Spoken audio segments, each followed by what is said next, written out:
दो दोस्तों की कहानी। गांव के एक छोटे से घर में दो प्यारे दोस्त रामू और श्यामू रहते थे। दोनों के बीच गहरी दोस्ती थी।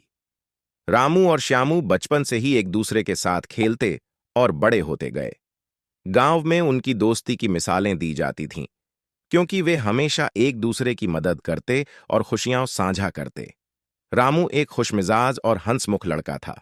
उसकी मुस्कान और अच्छे स्वभाव से पूरा गांव प्रभावित था। वह हमेशा नए नए आइडिया लाता और दोस्तों को हंसाने की कोशिश करता। श्यामू इसके विपरीत एक गंभीर और सोच समझकर निर्णय लेने वाला लड़का था। वह हमेशा योजना बनाकर चलता और अपनी जिम्मेदारियों को पूरी निष्ठा से निभाता।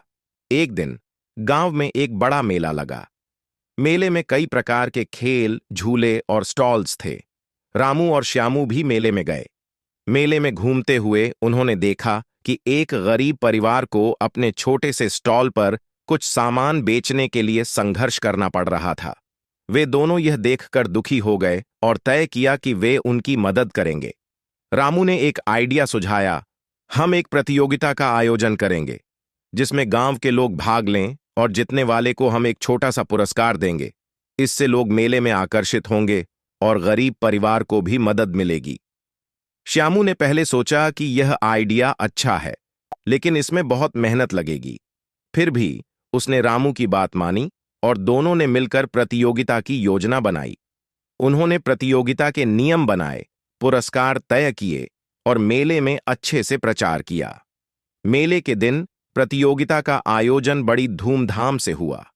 गांव के लोग उत्साहपूर्वक भाग लेने लगे। प्रतियोगिता में शामिल होने के लिए बच्चों, युवाओं और बुजुर्गों ने खुशी खुशी भाग लिया। सभी ने एक दूसरे से प्रतिस्पर्धा की और बहुत मस्ती की। गरीब परिवार के स्टॉल पर भी भीड़ जुटने लगी और उनकी बिक्री बढ़ गई।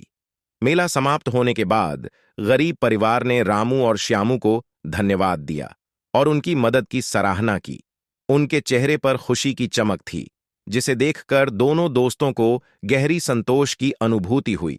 उन्होंने समझा कि दोस्ती का मतलब केवल साथ समय बिताना नहीं, बल्कि एक दूसरे की मदद करना और समाज के प्रति अपनी जिम्मेदारी निभाना भी है। समय बीतता गया और रामू और श्यामू की दोस्ती और भी गहरी हो गई। वे गांव के लिए प्रेरणा बने